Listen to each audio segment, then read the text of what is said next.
Está con nosotros el diputado federal Clemente Castañeda, coordinador de la Diputación de MC en el Distrito Federal. Bueno, es diputado de Jalisco, pero con mucha actividad allá. Clemente, bienvenido. Muchas gracias, Raúl. Buenas noches al auditorio. Gracias, gusto en saludarte. A ver, danos un panorama. ¿Cómo está en este momento el Congreso de la Unión?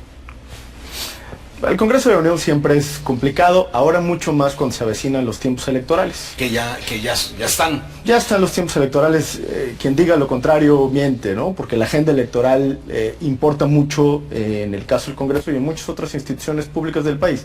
Y es natural porque así son los ciclos de la vida política en el país. El Congreso está en un momento complicado y sorteamos lo que vieron muchos mexicanos y mexicanos, que fue un proceso de instalación de la legislatura de este periodo bastante complicado. ¿Por qué fue complicado? Porque un grupo de diputados hoy articulados en el Frente Ciudadano por México, es decir, diputados del PAN, diputados del PRD y diputados de Movimiento Ciudadano, nos negamos a instalar el periodo ordinario de sesiones, la mesa directiva en concreto, que necesita las 2/3 partes de la Cámara, hasta que no hubiera un compromiso público del PRI y de sus aliados que iban a cesar en la intentona que persistió durante el proceso de instalación de dejar instalado en la Fiscalía de la Nación al actual procurador Raúl Cervantes. ¿Qué es lo que ustedes no quieren?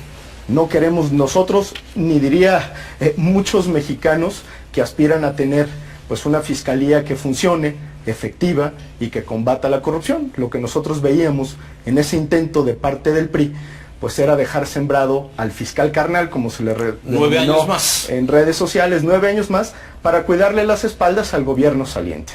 Y eso es algo que nosotros nos opusimos y hicimos uso de todos los instrumentos que teníamos a nuestro alcance. En este caso, negarnos a instalar la mesa directiva. Afortunadamente, el PRI cedió, hubo un compromiso explícito tanto del PRI en el Senado como en la Cámara de Diputados, y creo que hoy podemos decir, afortunadamente, que esta mala idea del fiscal carnal está prácticamente sepultada y que al contrario, abrimos un espacio para poder discutir una modificación al propio esquema de la Fiscalía que garantice autonomía, independencia y que se ponga a hacer su trabajo, que eso es lo que nos interesaría a todos los que creemos en un país distinto. Este sistema estatal anticorrupción y este elemento de la Fiscalía Anticorrupción y una nueva Fiscalía, ¿ustedes lo ven como un paso fundamental para que las cosas contra la corrupción funcionen? Una de las piezas angulares del nuevo Sistema Nacional Anticorrupción es la Fiscalía. Si no tenemos una Fiscalía, primero, que orgánica y legalmente sea independiente, fuerte, con dientes, que pueda hacer su trabajo, y por otro lado, que le encabece una persona honorable, que no tenga fines o tintes partidistas y que sea un profesional de la materia, nosotros decimos, si juntamos estas dos cosas, podemos tener una fiscalía que le sirva al país, que sirva al futuro y que le sirva al nuevo Sistema Nacional Anticorrupción, porque de otra manera, pues parte del sistema va a nacer muerto. Afortunadamente, esta batalla que dio el Frente Ciudadano por México es una batalla que rindió frutos y que hoy seguramente lo que veremos en las próximas semanas, pues cuando menos ya es la eliminación del pase automático del procurador a fiscal, pero muy probablemente una fiscalía que salga empoderada de todo este proceso de discusión. Clemente, sobre el tema del sistema estatal anticorrupción, ¿en dónde estamos en este momento? En donde se tiene, bueno, ya se elige el comité ciudadano, no sé si es el término correcto, que elegirá a su vez a los representantes ciudadanos ante el sistema estatal, bueno, nacional anticorrupción, y los estatales también. Sí, a ver, el nacional es un proceso que va mucho más adelantado. El local, el estatal, los estatales, porque son 32 entidades federativas, están justo en el proceso que tú describes. De la elección de los 5 representantes. Que en el caso nacional ya existen, hay 5 representantes y funciona este comité, digamos, de una muy buena manera. Esto mismo que sucede en el plano federal se reproduce en los estados. Y ese es justo en el momento en el que está Jalisco. Yo he visto al Congreso del Estado muy activo en la materia, ya dando pasos muy firmes en esa dirección. En el panorama nacional, ¿cuáles son los tiempos para que este comité ciudadano se propongan a fiscal anticorrupción? A ver, ya en este momento la elección del fiscal anticorrupción, que es distinto al fiscal general, le corresponde al Senado de la República. Correcto. No lo ha hecho el Senado todavía. Es una agenda que se ha trazado, digamos, ya casi 6 meses, pero es un tema que se tiene que resolver inmediatamente. ¿Cuál es la importancia del fiscal general? Que el fiscal anticorrupción, aunque lo elige el Senado, orgánicamente depende de la Fiscalía General.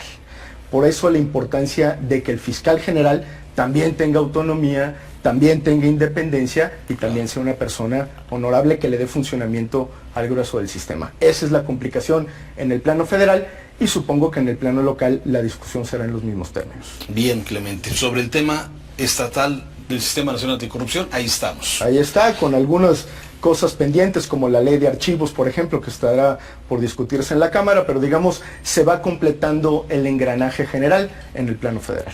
Correcto.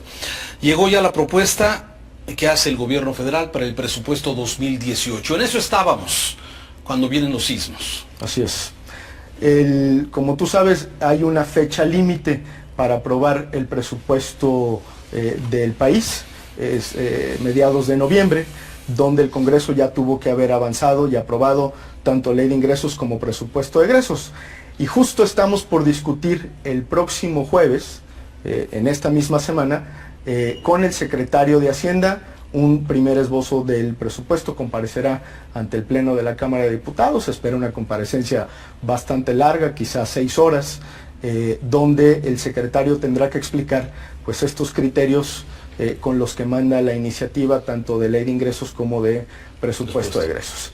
Y en ese contexto, Raúl, pues va a ser inevitable abordar lo que ha sido materia de las últimas semanas, que tiene que ver con la reconstrucción del país.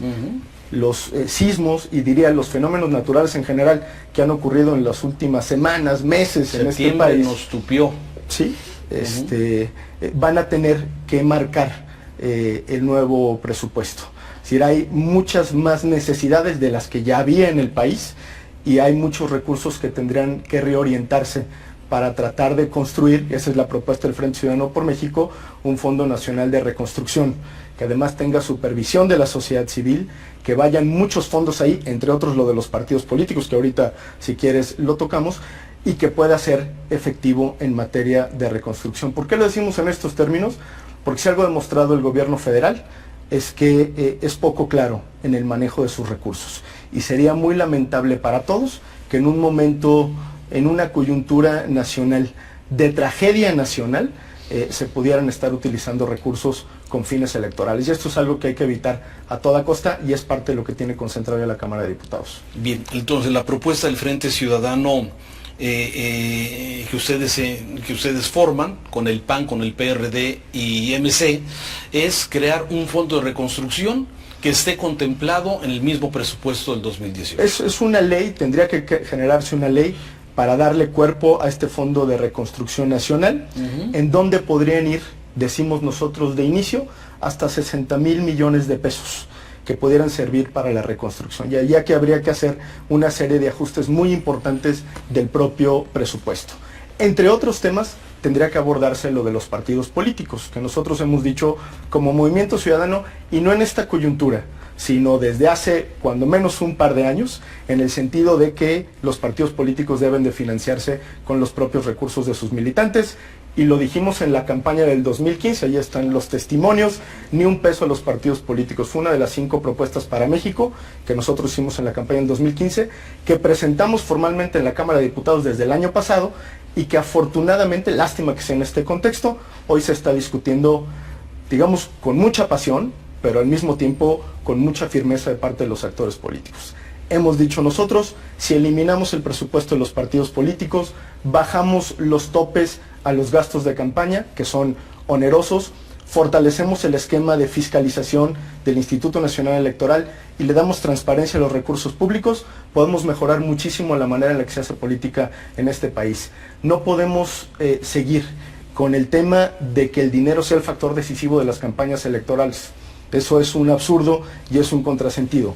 Sí creemos que podemos generar un nuevo esquema donde el dinero cuente menos, digamos, sea pues un factor que inevitablemente está ahí, pero podríamos llegar al punto en el que los partidos financien sus propios gastos de campaña y sus trabajos ordinarios.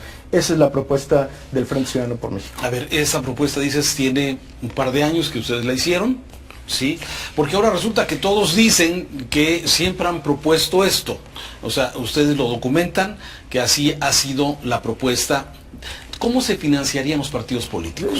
Siempre hay una disputa por la paternidad, y yo diría, aquí lo más importante, además de que es información pública, todo el mundo puede constatar quién se sube en cierto momento al discurso y quién tiene consistencia. Y ahí nosotros, ahora sí que a las pruebas nos remitimos.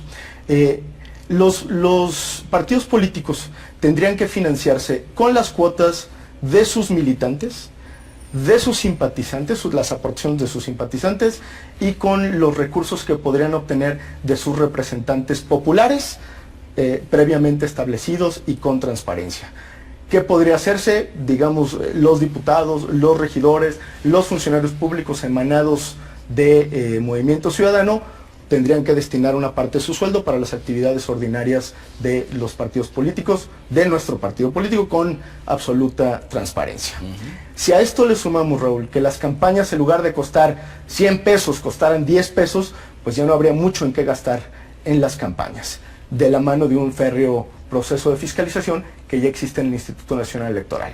Necesitamos que la democracia electoral y la vida de los partidos sea mucho más barata, y si podemos llegar a cero, mucho mejor. Yo creo que eso ayudaría muchísimo, Raúl, a lavarle la cara a los partidos políticos, que bastante manchada está, y recobraríamos parte de la confianza que se ha perdido también en el esquema del sistema de partidos, que está, por supuesto, en crisis y que representa en este momento pues un pararrayos del enojo de la sociedad, con justa razón además, ¿no? Claro.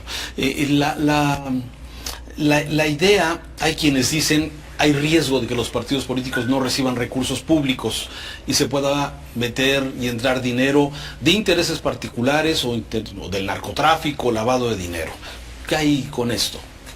Yo lo que diría es, por supuesto que es una discusión racional, sana, sensata, la tenemos que dar, y muchos de los que hoy objetan la eliminación del financiamiento público a los partidos políticos dicen, entre otras cosas, vamos a quitarle equidad a la contienda.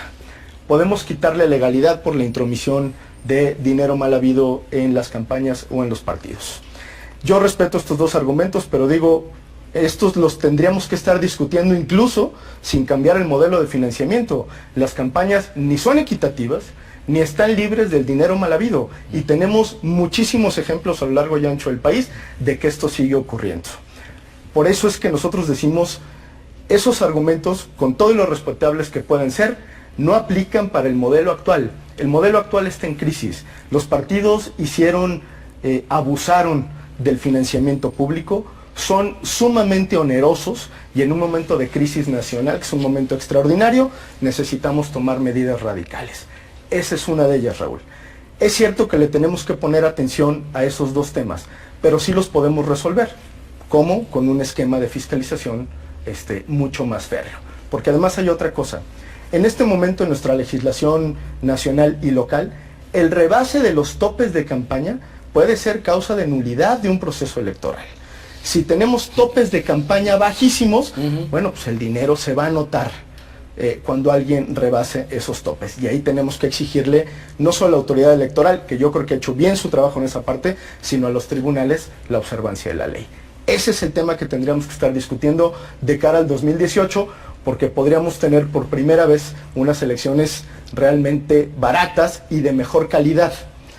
Otro de los temas de baratas, ¿de qué estás hablando? Estoy hablando que cueste la parte organizativa de la elección, pero donde los partidos no estén gastando y no veamos carretadas de dinero en los procesos electorales. Estás hablando de estos 12,000 millones, 13,000 millones de pesos entre lo que reciben los partidos nacionales y los estatales. Es un absurdo, son grandes cantidades de dinero. Nada más en el 2016 estamos hablando de 7,000 millones de pesos, ¿no? De lo cual podría destinarse gran parte de este dinero o todo este dinero al Fondo de Reconstrucción Nacional, que es lo que está diciendo el Frente Ciudadano por México. Partidos, 0 pesos a los partidos políticos y campañas austeras, eso es lo que necesitamos. Clemente, ahora vemos que todos los partidos están dispuestos ahora a ceder su dinero, ahora sí están dispuestos a reducir diputados, pero parece que hay como un vacío entre lo que se dice y lo que realmente hay en el Congreso. Ustedes como Frente Ciudadano Democrático han hecho una propuesta también de crear ese fondo de reconstrucción, pero ya está la iniciativa. La iniciativa se presentó el jueves pasado. El jueves pasado. Yo la presenté a nombre del Frente Ciudadano por México, que tenemos un frente legislativo. Por cierto, tenemos una agenda mucho más amplia. Frente Ciudadano por México. Frente Ciudadano por no México, es Frente sí. Ciudadano Democrático. No. Yo sé de dónde lo saqué, quién sabe. Frente Ciudadano por México. Así es, ese es el nombre. Es un frente de carácter no electoral, así lo Que contempla ahorita la no ley. lo explicas un poco esto. La ley contempla entre las alternativas que tienen los partidos políticos hacer frentes no electorales, así se llama, no se lo pusimos nosotros. Y es un frente que entre otras cosas tiene como requisitos registrar causas y propósitos, y nosotros hemos registrado una agenda de más de 15 temas que impulsaremos en la Cámara de Diputados, entre otras la eliminación del financiamiento público a los partidos políticos. Que este Frente Ciudadano, hoy que tiene vida electoral, que tiene registro formal ante el Instituto Nacional Electoral, puede convertirse en una coalición electoral, probablemente sí, pero ese es otro momento, Raúl. Estamos todavía, digamos, en el proceso de construcción de este frente no electoral, empujando una agenda en el Poder Legislativo, pero también participando en la discusión pública. Yo sé que nuestros adversarios lo que quisieran es que dijéramos que es un frente electoral, que ya tenemos candidato, incluso hay muchas voces preguntando cómo se elegirían los candidatos del propio Frente Ciudadano por México. Nosotros tampoco tenemos prisa, estamos tratando de hacer lo correcto y estamos sobre todo demostrando que lo del frente tiene sentido más allá de las diferencias que puede haber entre los partidos que lo conforman. Yo diría, tuvimos una primer tarea en el Poder Legislativo evitando lo del fiscal carnal y lo logramos, lo logró el Frente Ciudadano por México, nadie más. Y millones de ciudadanos, por supuesto, claro, que respaldaron este tema. Desde luego. Y vamos a hacer lo mismo en el caso del financiamiento de los partidos políticos. El Frente Ciudadano está dando muestras de que tiene pertinencia, tiene vigencia, pero además tiene proyecto. Eso es lo que estamos tratando de construir. El PRI decía, yo cedo mis recursos del 2017. Esto ayuda, ¿no? También sirve. Ver, todo ayuda. Son 250,000 millones de pesos, si mal no recuerdo. Perdón, no, son 250 millones de pesos, sí. Es lo que planteó ahora el PRI. Sus aliados, por supuesto que ayuda, pero nosotros lo que decimos es, debemos ir a un esquema de transformación legal donde los partidos ya no le cuesten al país. Y yo espero que el PRI, consistente con esta posición, pues vote a favor la iniciativa del Frente Ciudadano por México, y lo mismo esperaríamos de Morena. De Morena. Bien.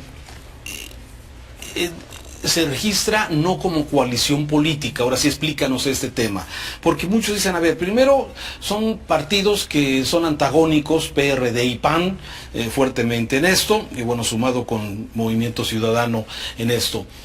Cuando sea coalición política, ¿cómo se va a resolver el tema Jalisco, que tiene una característica muy especial? ¿Cómo la ves? El Frente Ciudadano por México se puede convertir en una coalición electoral. Yo diría, podría convertirse, digamos, si el PAN, si Movimiento Ciudadano y si el PRD logran un gran acuerdo, cuyo eje central sea la presentación de un proyecto que nos articule y donde se pongan estos partidos políticos al servicio de los ciudadanos, vamos a poder construir un gran frente para entrarle en la elección del 2018. Donde, entre otras cosas, tendrá que ponerse como elemento fundacional de esta coalición electoral lo que va a suceder en algunas entidades federativas. En el caso concreto de Jalisco, nosotros lo hemos dicho y así se ha platicado en la coordinación del Frente Ciudadano por México. En Jalisco no hay en este momento condiciones para replicar lo mismo que sucede en el plano nacional en el ámbito local. Y podría no haber un frente en el caso local, de tal suerte que cada uno de los partidos involucrados en el Frente Nacional presentara a sus propios candidatos al gobierno del Estado, a presidentes municipales y a diputados locales. Dicho de otra manera y en resumidas cuentas, lo nacional no puede condicionar lo local. Entendemos que hay circunstancias distintas, procesos distintos, y eso es algo que el Frente tendría que aceptar con todas sus letras.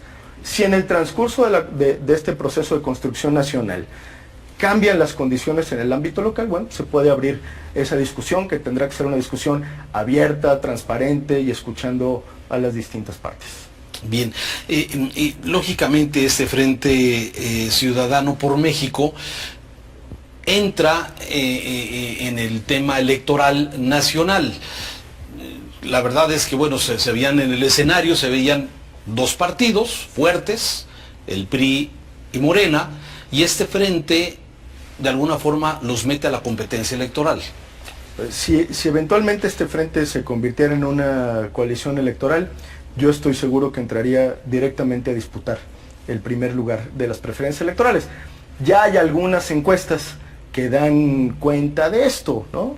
Digamos que no es solamente o que el solitario López Obrador a la cabeza con Morena y con el Partido del Trabajo, pues ya no estaría tan solitario, sino que de entrada el Frente Ciudadano tendría altas posibilidades de meterse a la contienda electoral, con el PRI rezagado en el tercer lugar.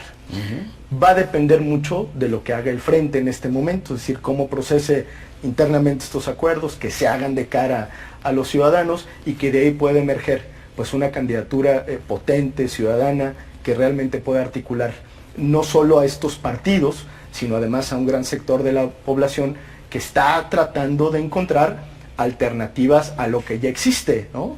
Una posición ampliamente conocida como es la de López Obrador y un PRI bastante desgastado en su imagen y particularmente bastante desgastado por el errático ejercicio del poder en la presidencia de la República. Así es que yo diría, esto modifica, la incursión del Frente Ciudadano por México modifica completamente las coordenadas de la política electoral en el país.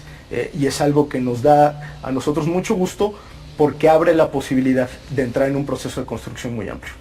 Bien, háblame un poco del futuro de Clemente Castañeda. Bueno, yo tengo en este momento una gran tarea como coordinador de los diputados federales. Y más porque el Frente Ciudadano por México nos ha obligado, afortunadamente, a tratar de construir tanto con el Partido de Acción Nacional como con el Partido de la Revolución Democrática.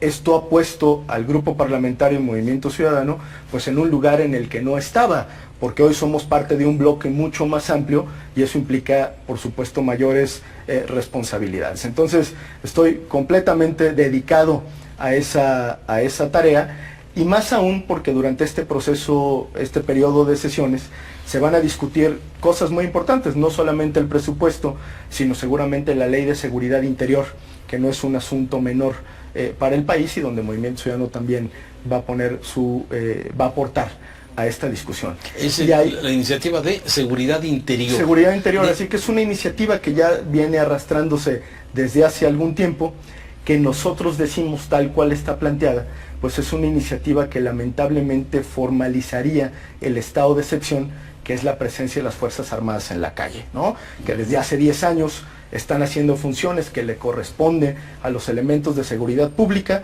los está absorbiendo el ejército por la incapacidad de las policías y, digamos, de manera, en algunos momentos muy honorable, urgente, y en otras cosas también con ciertos excesos de parte del ejército.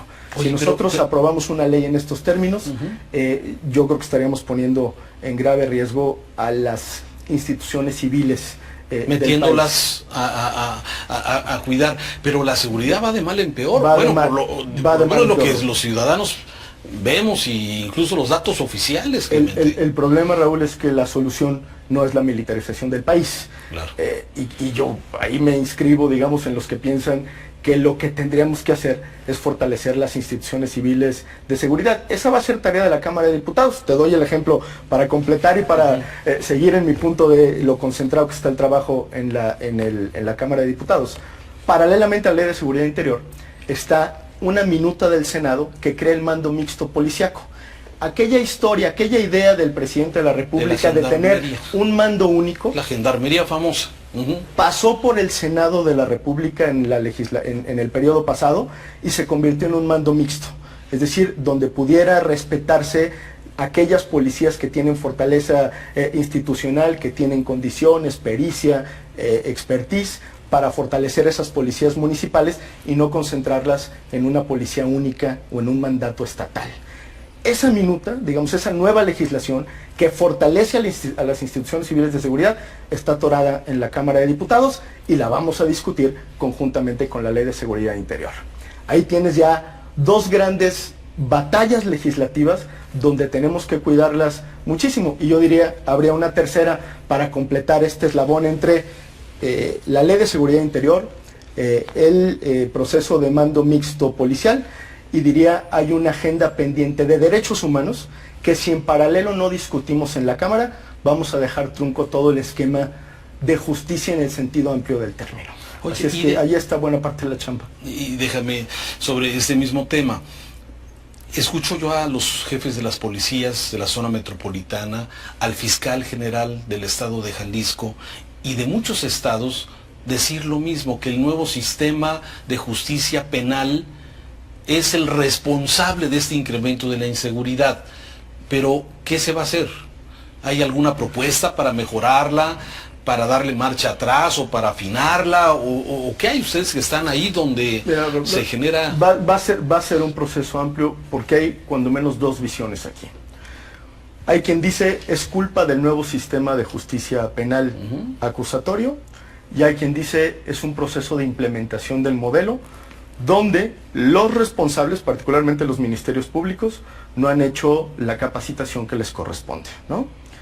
Lo cierto es que es un cambio de paradigma por completo y que el tránsito de un modelo a otro es un proceso doloroso donde quienes terminan perdiendo son los ciudadanos. Nosotros estamos en ese proceso de evaluación, para decirlo en plata pura. Si en este momento corregimos una serie de leyes pensando que es ahí donde está el problema, nos puede salir más caro el remedio que la enfermedad.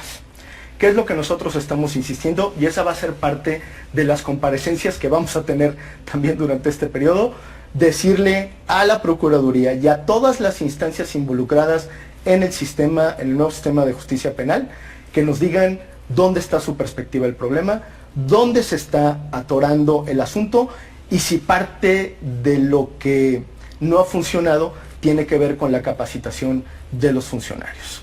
Digamos que les toca implementar en primera instancia este nuevo sistema de justicia. Que hubo 8 años y no lo hicimos. Hubo 8 años cuando en otros países duraron 20, ¿no? Lo hicimos mal en un proceso bastante largo. No se hizo de manera adecuada, pero bueno, ya no estamos para quejarnos del pasado, ya que cada quien rinda cuentas, es cómo resolvemos el presente. Lo que nos han dicho los expertos en la materia es, sí, pero ustedes quieren resolver en un año lo que en algunos otros países se tardaron bastante tiempo en resolverlos. Es un gran reto, no para el Poder Legislativo, Raúl, porque el Poder Legislativo ya hizo parte de esta chamba creando el nuevo sistema de justicia penal. Es un problema que tenemos que atender todos, los ejecutivos, las propias policías y por supuesto hacer los ajustes legales correspondientes. Bien. Sí, estabas mencionando los pendientes en la Cámara de Diputados, presupuesto, ley de seguridad interna, el tema de seguridad y yo derechos humanos. Derechos humanos y bueno, sobre el caso concreto del presupuesto para Jalisco.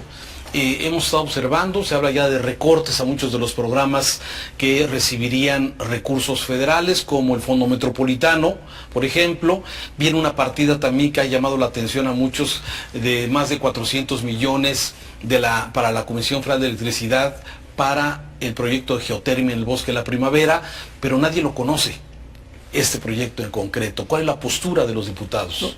No, de entrada conocerlo, porque como efectivamente lo comentas, no hay una discusión pública exhaustiva. Yo aprovecho para decirte que le estaremos preguntando al secretario de Hacienda sobre ese tema y sobre muchos otros. El proceso presupuestal apenas empieza en la Cámara de Diputados. Vamos a tener este mes, el mes de octubre, un arduo trabajo tanto en la Comisión de Hacienda como en la Comisión de Presupuestos. Tendrán que venir los funcionarios federales a explicar todos estos proyectos sobre los que hay una serie de dudas, y yo lo digo como lo hemos dicho en los últimos 2 años. Nosotros tenemos un compromiso con los jaliscienses. Siempre hemos hecho nuestro mayor esfuerzo para que Jalisco tenga suficiencia presupuestal de aquellos proyectos que son estratégicos para el Estado. Así lo hemos hecho y afortunadamente lo hemos logrado a pesar de los recortes presupuestales que hay en el país. Estaremos al pendiente, Raúl, de seguir velando con absoluta responsabilidad, y no quiero sonar sectario ni mucho menos, pero bueno, tenemos una representación de Jalisco y hay que hacerla valer. Clemente Castañeda, muchas gracias por estar aquí. Muchas gracias, Raúl, y muy buenas noches.